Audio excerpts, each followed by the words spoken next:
Ladies and gentlemen, boys and girls, children of all ages, and another beautiful feather in the cap of the gamers out there absolutely winning the culture war in every way, shape, or form. Whether you want to talk about the fact that Saints Row, with their disastrous dumpster fire of a woke reboot that they decided to push completely and totally closing and shutting down that actual studio that produced that nonsense, or you can talk about the abysmal sales of Suicide Squad Kills the Justice League and how much that is failing miserably, and now even the weirder stuff that they've done with the Joker, which obviously we've already done videos over that stuff as well. But boys and girls, in another beautiful win for gamers, showing that the culture war pendulum is swinging back towards the appropriate and sane side of things. The fact that we are once again winning, the fact that you don't have to be black-pilled anymore, that there are so many good and positive things out there.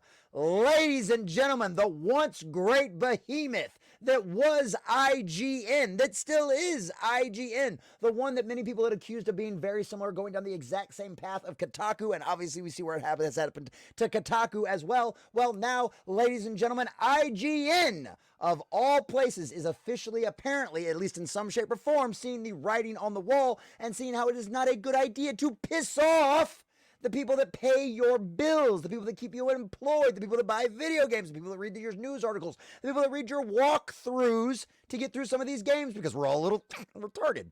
And we need your help through getting through some of those games. We need your walkthroughs. We need your guides.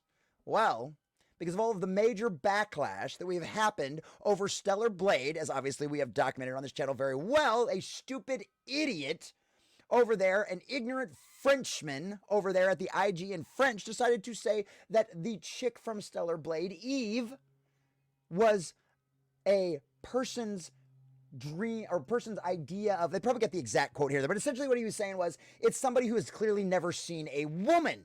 Funny part about that is Eve's model is literally based on a South Korean model. A very gorgeous girl who is very curvy. And yeah, guess what? It's a direct one-to-one, practically a direct one-to-one representation of her. So, color us shocked there that you were wrong about all of that. And now that we've all pointed it out, now that the internet has had their fill, the gamers have put IGN on notice that this kind of BS is not going to stand. Well, once again, boys and girls, we are winning. Because as you can see here from the headline from Bounding Into Comics, IGN offers official apology after French branch insults Stellar Blade director for choosing to create an attractive female protagonist. Oh, the horror! Beautiful women in video games. Oh, the horror! Beautiful women all over the world and getting to see them everywhere. We will not stand this. Make beauty great again, ladies and gentlemen. We love sexy, beautiful, gorgeous women, and especially when we get to see them live and in living color, or get to play them in some of our favorite games out there. I cannot wait till Stellar Blade is no longer a PlayStation 5 exclusive, because I clearly can't afford one right now, but I can't wait to play this game. It's going to be a lot of fun. And admittedly a surprising admission of wrongdoing from an industry known for going out of their way to ever avoid doing so, IGN has offered an official company apology to Stellar Blade director and Shift Up CEO Hyung Time Kim after their French branch chose to insult him over his decision to portray his game's protagonist, Eve, with a sexually attractive design. Oh, the horror. Women aren't meant to be looked at. You're not supposed to think women are beautiful, sexy, attractive, or desirable. No, no, no. We simply can't have that in the modern era. Shove that in your pipe and smoke it. We ain't putting up with this bullshit anymore. As previously reported in his preview of the game for IGN France, outlet contributor Ben Osala chose to dedicate a not insignificant portion of the word count to dismissing Kim's artistic vision as nothing more than a creepy fantasy of a sexless weirdo. The design of the game, in particular its characters, highlights an obvious bias. We're going to beat up an alien, but if we can do it while pleasuring the eyes of the men, that's a bonus. Yes, because men and women, both, don't want to sit through a game for 18, 20, 30, 40, 50 hours and look at somebody ugly and hideous the whole time. I know, what a strange concept. If I wanted to stare at somebody ugly and hideous for hours on a time, I'd just go sit in front of the mirror. I don't want that in my video games. Literally, this is insane. This is absolutely nuts. So yes, these people are weirdos and psychopaths. And the result really doesn't really work. It's not new, and other games have made the choice to highlight the assets of their female characters. But where the Bayonetta bears an iconic character design, oh yeah, Bayonetta is perfectly okay. One of the most sexualized, sexy, gorgeous, hot, like memeable, Rule 34 nonsense garbage women out there on the planet that characters, men and women and gamers out there have loved for a decade, for years and years and years now. Bayonetta's okay because she's an established IP. But we can't introduce any new IPs that have the exact same kind of characteristics of Bayonetta. No. That's not allowed. Everything going forward must be ugly and nasty and depressing and exhausting and just make you feel like poo for playing it because all of these people behind it are ugly, nasty people, not just on the inside, but also on the outside. And it's jealousy, is what it comes down to. It's jealousy. I guarantee you this loser of a Frenchman, Osceola, couldn't have a chance with a woman that looks anything like this. I'd imagine, well, I hate to insult the guy's wife when I've never seen them, but I'd imagine this guy is probably way more of an incel than anyone he accuses of, because that's always my favorite. I always love that when people go jump into my chats and go, you're just an incel. You just want women to stay in the kitchen. You probably never even seen a woman. I got so many comments on my Dune review, and I'm like, I got 5 kids. Who the hell are you talking to exactly? And it's not new, and other games have made the choice to highlight the female characters. But where Bayonetta bears an iconic character design, or 2B from Nier Automata, inspired by an entire generation of cosplayers, Stellar Blade's Eve is just boring. A doll sexualized by someone who has never seen a woman. And then the best part was they tried to play a little cover-up nonsense. They tried to say it was because of the translation. They said, well, the probably has never seen a woman was left out of that. That doesn't make the statement any better. You're still accusing the exact same thing. You're saying just because he designed a beautiful, sexy, curvy woman for a video game, he's never seen a woman.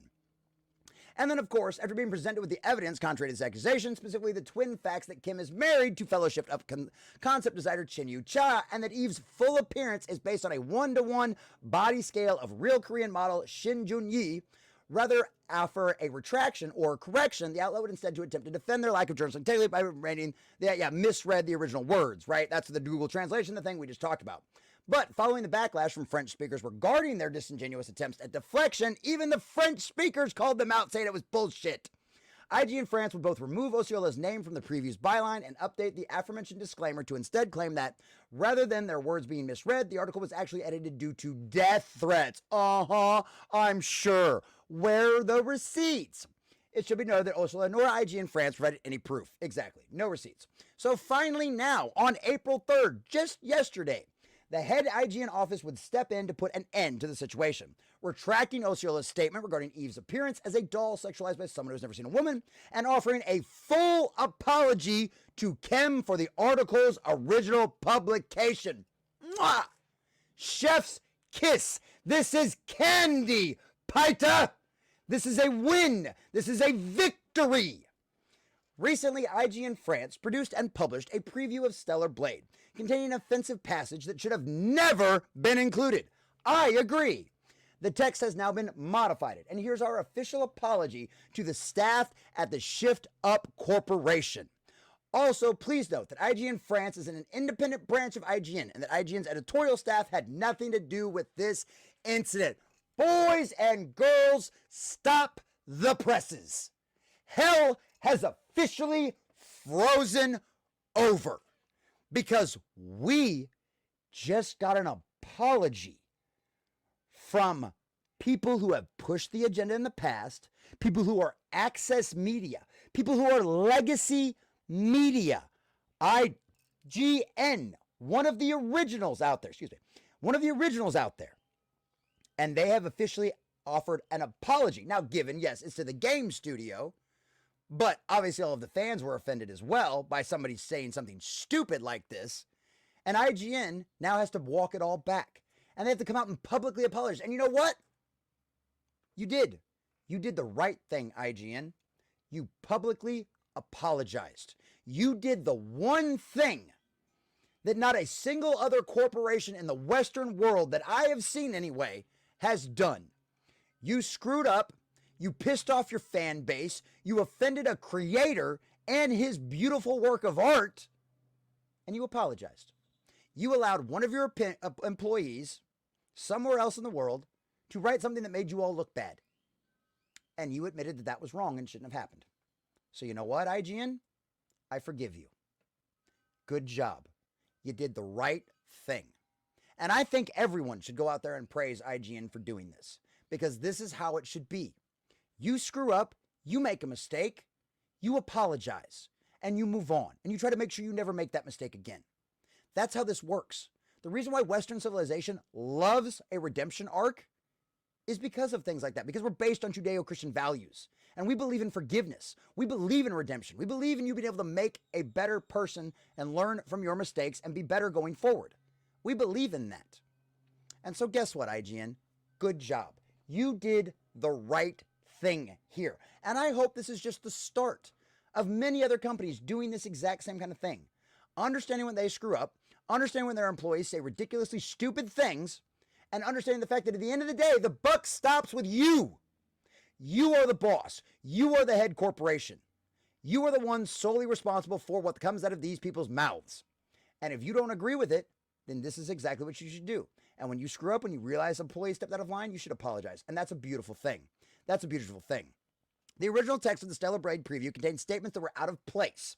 While it was never our intention to disrespect either Shift Up or any of its employees or their work, we recognize that the sentence taken in the literal sense was out of place, and we regret it. For anyone at Shift Up Corporation who felt personally targeted and insulted by this passage, we are truly sorry and apologize profusely. Now, of course, you could be a cynic. You could be a cynic and all of that kind of stuff. And you be out there and be like, wow, they're just doing this so they continue to get access, and so they continue to make sure that they get previews, and they can make sure they get early reviews of these games out and stuff like that. And you know what? Maybe that's true. Maybe that's true. And maybe that was just part of the reason. Maybe that's the whole reason. I don't care. Okay? If it's for financial reasons, good. Even more. I'm glad you're being motivated by money. That's the capitalist way to do things. Please continue to do that, because it's much better than being motivated by the agenda. It's being much better than motivated by the cult. So good on that. Or, you know, maybe it's a little bit of both. Maybe they just did honestly understand that they really screwed up, and something like this should have never seen the light of day.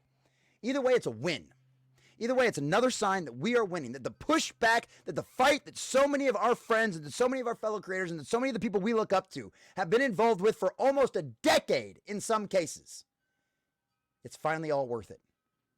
Yeah. Did we lose everything? Did we lose so much in the process of this war, in the process of this battle? Yes. But we're winning. We're finally winning. And they're taking notice of it. IGN is paying attention. They realized they screwed up. They realized one of their employees got out of hand, and they apologized for it. Boys and girls, if that's not a sign of good times, I don't know what is.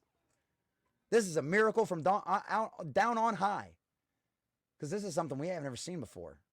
Not in a very long time, and certainly not in the modern era. So be a cynic if you want. I ain't going to blame you. You're perfectly right to be black-pilled about anything and everything you want to be at this point in culture. I don't blame you one bit. But at the end of the day, you got to understand, and we all have to realize, this is a win. Take a victory lap. Because all of you out there that have been holding the line, that have been refusing to put up with this BS for so long, you are the winners here. You are the reason this apology's happened. You are the ones with all of the power. And now it looks like even IGN, for all of their BS, is officially recognizing that. Gamers win, and when you go against us, you're gonna lose. Make us happy, we'll make you rich. Piss us off, and we'll burn your studio down to the ground. Monetarily, of course.